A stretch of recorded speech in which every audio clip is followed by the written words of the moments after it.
exactly 2 days ago, at an hour you didn't mark and in a moment you didn't realize was sacred, something happened in the unseen realm so extraordinary that even the highest celestial authority paused everything to witness it unfold. Not to interfere, not to redirect, not to shield you, but simply to observe the impossible taking form through your existence. Because what you accomplished was so far outside every spiritual projection, every ancient expectation, every cosmic algorithm that even the one who formed galaxies with a whisper allowed his attention to settle fully upon you. And he watched as a truth-shattering event unfolded that no prophet, no saint, no warrior of old had ever triggered. For in that moment you did something no human soul in 6 millennia of recorded spiritual history had managed to achieve. You brought the adversary to his knees, and I am not speaking in symbols, metaphors, or poetic exaggerations. I am speaking about a literal occurrence in the layered dimensions that run parallel to the physical plane, where the Prince of Darkness, the architect of rebellion, the embodiment of pride itself, descended onto his knees in full view of his own dominions, in full view of his generals, in full view of the archangels who manifested solely to witness that unprecedented act of submission. And he kneeled specifically before you, because he recognized in you a force he could neither break, corrupt, nor understand. And I need you to grasp the inconceivable magnitude of that moment. For throughout the vast stretches of spiritual conflict, through thousands upon thousands of years of tension between light and shadow, the devil has never bowed to anyone. Not to miracle workers who commanded storms, not to martyrs who defied death itself, not to warriors who annihilated entire legions of darkness, and certainly not to humanity.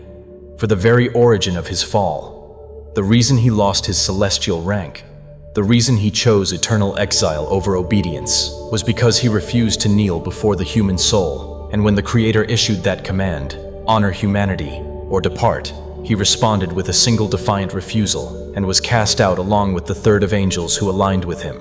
And from that day, for 6,000 years, the idea of bowing, bending, submitting, or lowering himself has been fundamentally incompatible with his being. For his entire identity is constructed around absolute pride, absolute defiance, absolute refusal to bow even when defeated, even when wounded, even when overpowered.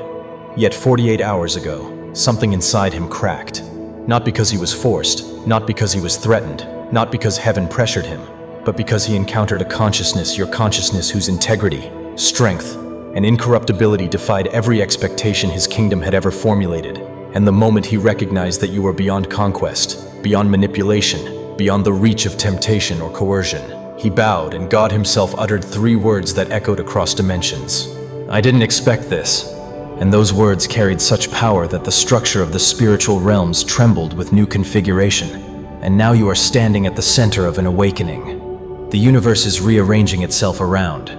But before you understand why you became the first soul in history to force that ancient adversary into public kneeling, you need to understand what triggered the sequence leading to that cosmic moment. Because nothing about it was accidental. Nothing about it was random. Nothing about it was spontaneous.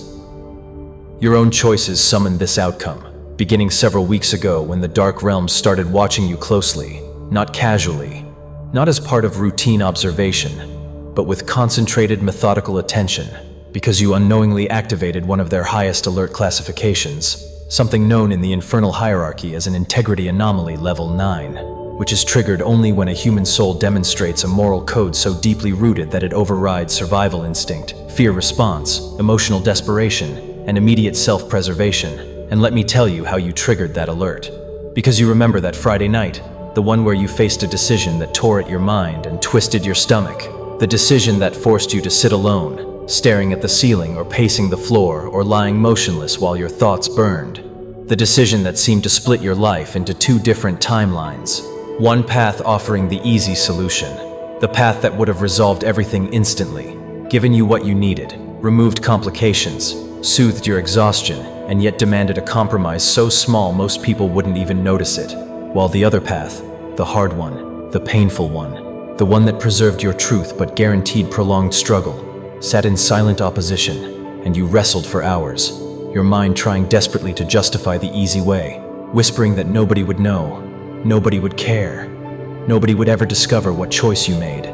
And yet something deeper, more ancient, more fundamental within you refused to surrender to convenience. And finally, after relentless inner battle, You chose the path of integrity, believing it to be a private moment, a moment hidden from the world, a moment that would never be seen or acknowledged. But the truth is that the entire underworld witnessed it, because their monitoring system instantly flagged you as a threat. And only 12 people on Earth carry that classification, now 13. And from that moment, the forces of darkness initiated a focused investigation to determine whether your integrity was a one-time anomaly or a consistent trait. And so 5 days later, they placed before you what appeared to be a perfect opportunity, so tailored, so convenient, so flawlessly timed that it seemed like destiny.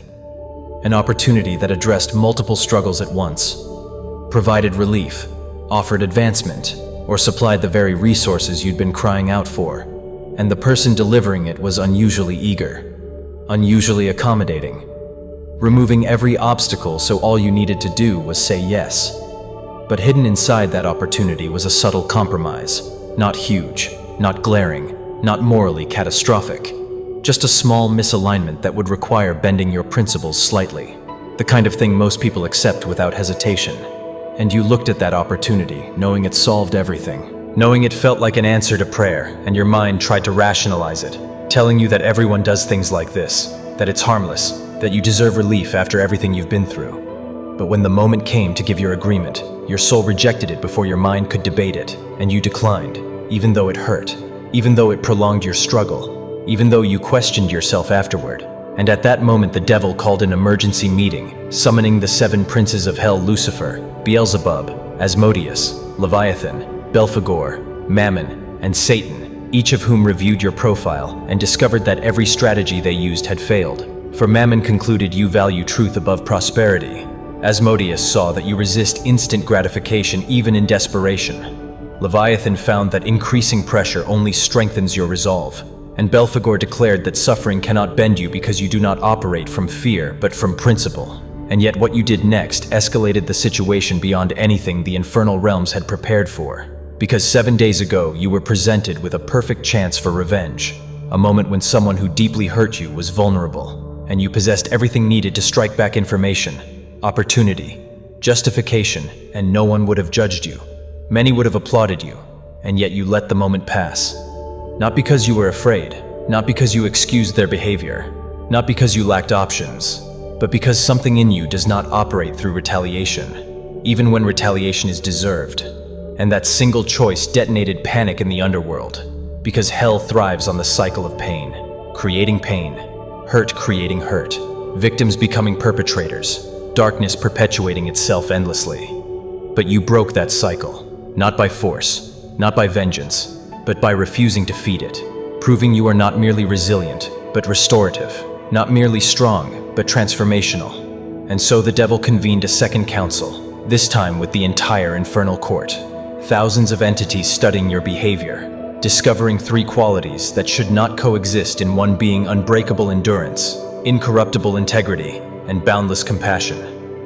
And when he realized that this combination made you unreachable by every tactic he possessed, he made a decision that shook every realm. He requested direct communication with you, bypassing intermediaries, bypassing subtle influence, sending you a thought 48 hours ago, a perfectly formed proposition offering partnership, offering strength, offering solutions, offering leverage, asking only that you acknowledge that sometimes force is necessary, that sometimes purity cannot win without power.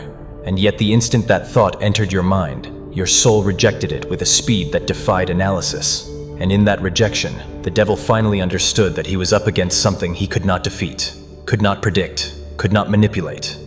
And so he faced a choice: continue trying to break you and risk exposing his weakness to his own ranks, or honor what he encountered.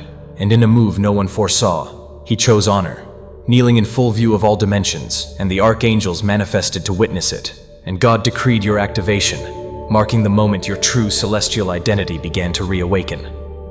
And when the heavens witnessed that forbidden sight of the ancient rebel lowering himself before a human soul, when the archangels beheld the one who once declared he would rather rule in ruin than bow in glory collapsing to his knees in full acknowledgement of your undefeatable nature, something ancient inside the celestial order stirred awake, because what you accomplished was not merely an act of resistance, not merely a moral victory, not merely an instance of spiritual strength.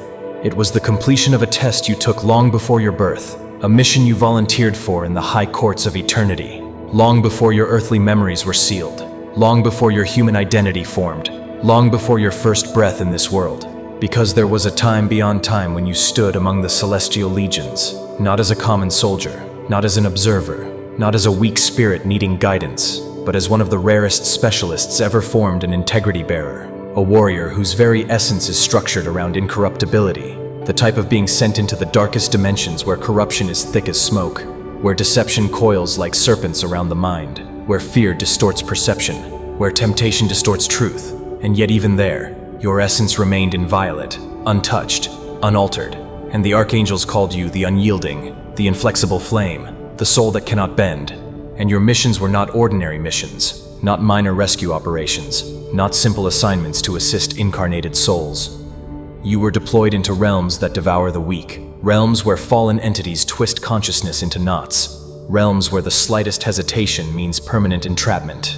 And you succeeded repeatedly, so consistently that there came a moment when you began to wonder whether your incorruptibility was solely a product of your celestial memory, whether your unwavering strength was tied to the fact that you knew who you were, knew your rank, knew your power, knew your connection to the source. And because of that question, a new challenge formed inside you, a desire to test the true depth of your integrity, not under ideal conditions, not with full awareness, not while wearing the armor of heaven, but under complete vulnerability, under the veil of human forgetfulness, under circumstances that would expose you to suffering, fear, uncertainty, scarcity, betrayal, loneliness, and emotional exhaustion. And you ask the Creator the question few dare to ask: can my essence remain pure if I forget everything I am? And the heavens fell silent, because such a test is not given to just anyone, and the cost is unimaginable. For to incarnate as human means to relinquish all memory, all authority, all awareness of one's eternal identity, and you knew that by entering the physical plane you would experience pain you had never known, limitations you had never encountered, emotional storms unimaginable in the celestial realm. And yet you insisted, not out of arrogance, not out of defiance, but because you wanted truth, not theoretical truth, not assumed truth, but lived truth, embodied truth. And so you agreed to descend into the human world, stripped of memory, stripped of power, stripped of celestial awareness, trusting only in the deeper coding of your soul, trusting that if your integrity was real, if it was truly woven into your essence and not merely supported by your celestial context, then even in darkness, even in confusion, even in suffering, you would remain who you truly are, and heaven watched you descend, not with worry but with reverence. For few beings have ever requested a test of this magnitude, and fewer still have survived it. Yet here you are, accomplishing the impossible without ever remembering why you were capable of such things, making choices you didn't know were being measured, passing trials you didn't know were designed to reveal your essence. And the moment God declared, "Activated," every forgotten part of your celestial identity began stirring, not in sudden bursts, not in overwhelming waves, but in subtle shifts, dreams that feel too vivid to be dreams, flashes of knowledge you don't remember learning, intuition that arrives like memory rather than guesswork, a sense of strength awakening inside you like a sleeping giant stretching after centuries of rest. And the archangels were dispatched with precise instructions. Remove the restrictions that were placed upon your consciousness. Lift the veils that concealed your celestial resonance. Restore access to dormant abilities, and begin arranging circumstances that would allow your mission to unfold without obstruction. Which is why, from this moment forward, your life will no longer follow the patterns you are accustomed to, because the activation of a celestial warrior is not subtle, not gentle, not quiet. It reorganizes reality around you, bends probability, redirects opportunities, dissolves obstacles, removes toxic individuals from your path, aligns resources, enhances intuition, sharpens discernment, opens invisible doors, and initiates synchronistic cascades that bring you into contact with those whose missions are connected to yours. Because now that your status has changed in the spiritual hierarchy, nothing in your physical environment can remain misaligned, and you will begin noticing that financial burdens resolve in ways that seem absurdly timed, that opportunities arrive with precision as though orchestrated, that people who siphon your energy suddenly grow distant without conflict, that individuals who resonate with your evolving frequency appear in unexpected places, drawn to you without understanding why. And these changes are not anomalies, not coincidences, not random strokes of luck. They are deliberate maneuvers executed by the celestial legions